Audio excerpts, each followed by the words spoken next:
Hey Lois, I'm Duncan here. Hello everyone. So first of all, in this video I want to apologize for a mistake I made in the last video. The last video I did a video about the Hazelburn from the Springbank distillery, and in this video I talked about my previous video and the whiskey I did there, and I accidentally said that I did the video about the Springbank whiskey, which I obviously didn't, because that's the whiskey I'm gonna do today.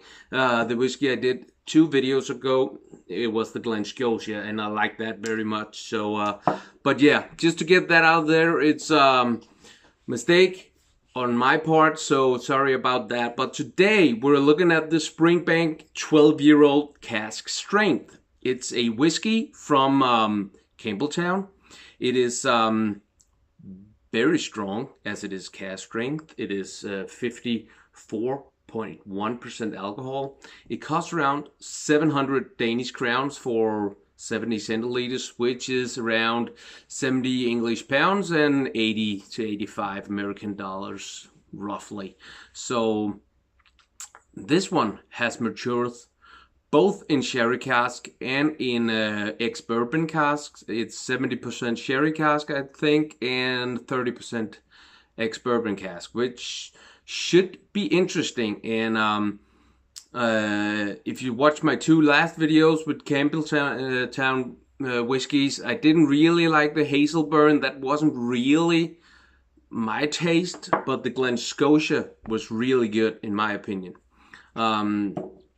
The Springbank here, 12-year-old, is not chill filtered, and it is not artificially colored. So that is amazing. I love when it's like that. The more natural it can get, the better, in my opinion. But it is quite strong, so I will put a little bit of water in it to yeah. So let's get into it, see what happens.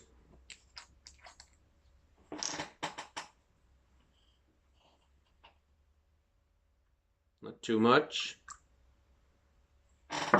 Yes. Close it up. So we'll just nose it a little bit before I put water in it, and just to try and see if there's a difference. There probably will be, but what the difference is.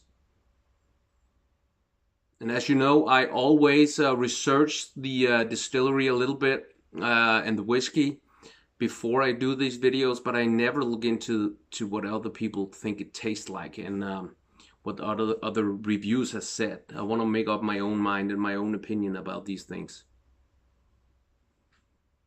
But my last video with the Hazelburn, which is also from the Springbank distillery, as I said there, the Springbank was bought by Loch Lomond Whiskey Company, if I remember correctly.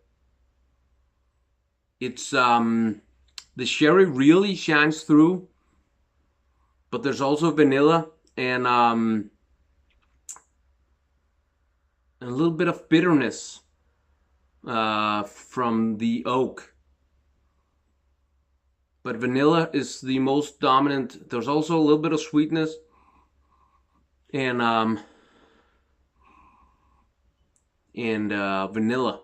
So that's probably from the bourbon, but it could be from a hint of smoke also, actually. And while it is complex and powerful, the alcohol is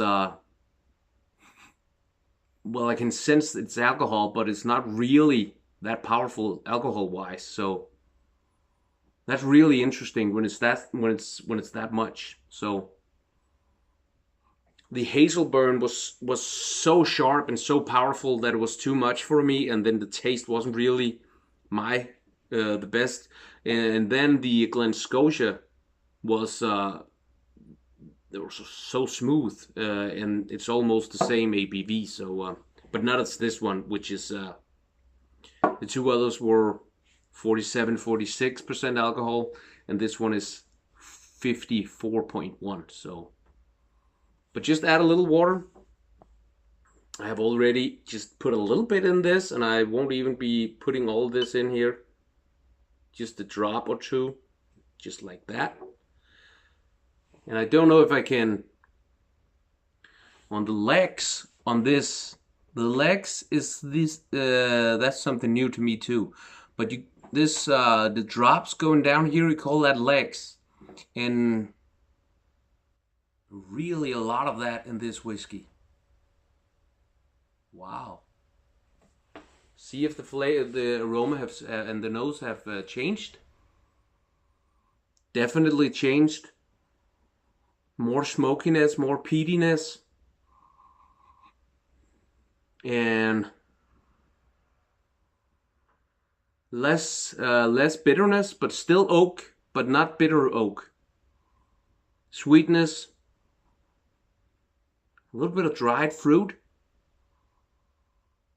So more smokiness and less bitterness. And then also some dried fruit came out. So that's the difference for me. Before water and after water. There's no bitterness, but there's still oak.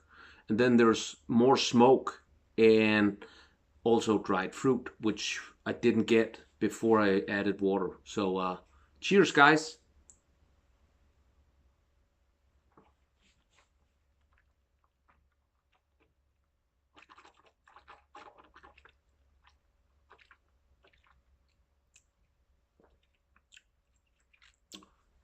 Wow.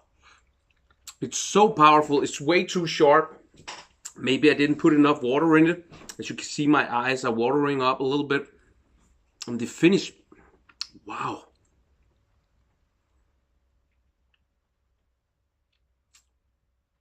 There's smoke and spiciness and oakiness, a little bit of bitter. No bitterness. So the palate is really sharp, and sherry and oakiness is what I'm getting at the palate. The finish is smooth and mouth-watering. It just completely fills up your whole mouth, butters up your entire mouth, and mouth-watering, really mouth-watering.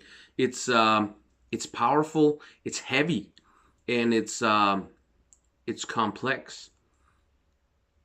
So, and in the finish, it's sweet, vanilla, spiciness, and dried fruit.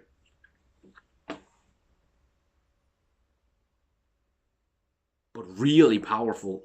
Those extra ABV, that extra alcohol, really.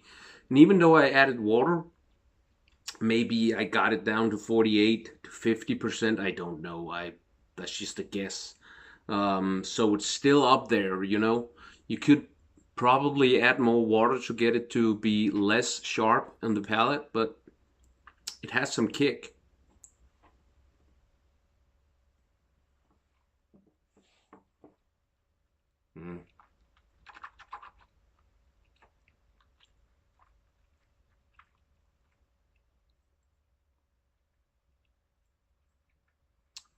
Much better the second time around, when your mouth and your brain and everything just kind of adjust to the strong spirits, because it is strong spirits, but the same, less sharpness, a lot easier in the palate the second time around, and oakiness, and the sherry is what I'm getting at the palate, and the finish is mouth-watering, and warm.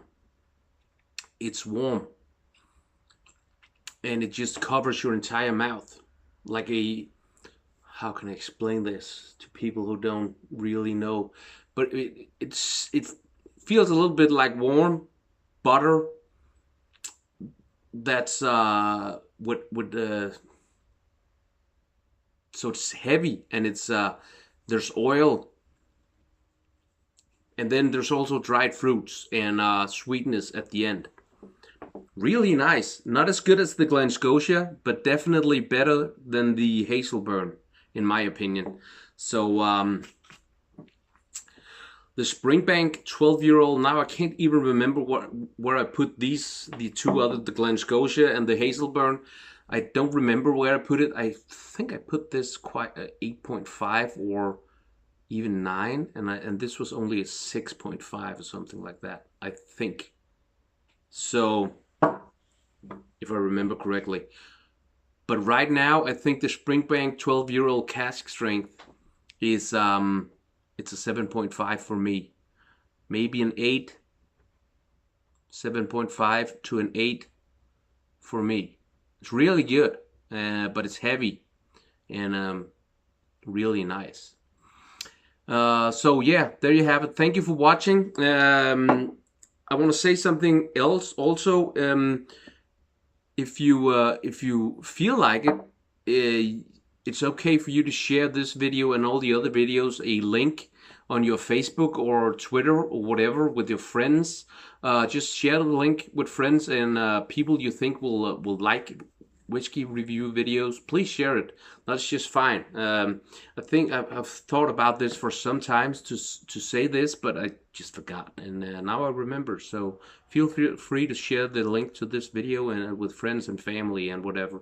So yeah, if you like this video, please give it a thumbs up.